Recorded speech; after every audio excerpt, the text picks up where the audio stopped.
Finally, we can use Team Kuroko, and what a team. When you learn of how broken this team is, you will just stare at each other team and have a counter for them in general. The team is based around the Kuroko family who is filled with psychics, children, and the first spirit detective in the series. Yusuke finds out about her and goes to visit her, and then her children come along, he fights them, he doesn't actually beat them, the mom stops them, and then he finds out about all of the spirit detective world and how it actually works. And pretty much the team is based on teamwork. So what does the team do?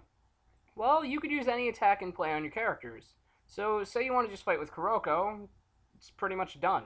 Just put her in slot 4 and you have all of her attacks for the entire game. But don't think it's good with everyone though, as this family only works well with themselves.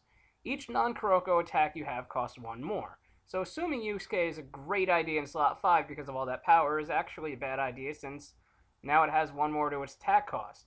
But we don't really need them anyway, since the family shines with just 1 card.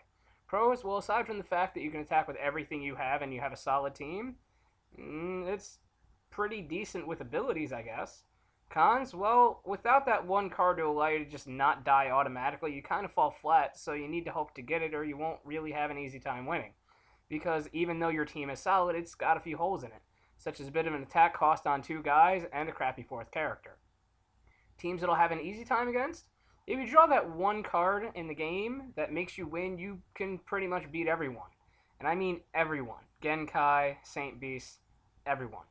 If you don't draw that card, it's going to be on par with all the non-insta-win decks, mostly mid-tier 2. As for the deck, well, I bet you're dying to know what makes you just win. Firstly, you'll have to have the all-powerful Mastery card out for it to even work, or you won't actually be able to do it. But since that's not in the deck and it starts in play, you only need to draw 1 card. Ever. And then you can set up for the rest of the game and draw into what you need and just go from there. The Mastery makes all of your cards that affect your characters on the sideline also affect your fighter, while making your opponent's cards that affect your sideline characters only affect your characters in the arena. Why is this good? Because Advantage Team Urameshi makes your sideline characters unable to take damage, which means no one on your team takes damage. Ever. You're free to enter your turn and draw and then end. Wait till you get what you need and just watch as your opponent, who doesn't have a card to stop floating effects, rage quits since they have nothing they can actually do. Got a mill opponent? Well, have cards in the deck that shuffle stuff back in. There's a few of them. By no means are the decks I tell you perfect. They're like a guideline. There are 2 ways to run this deck. The first is beatdown.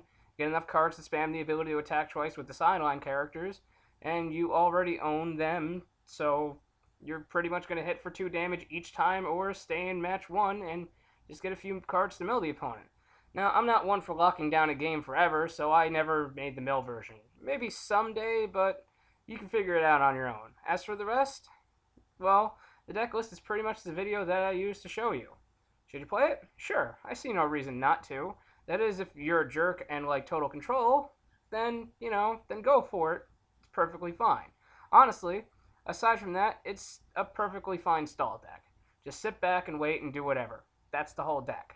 It's on the tier fence of being tier 1 and 2 at the same time, since without that card being played, you lose pretty much. So with it, you win, So yeah, tier 1 and 2. In conclusion, Team Kuroko is honestly one of those broken teams that need pure luck for the auto win.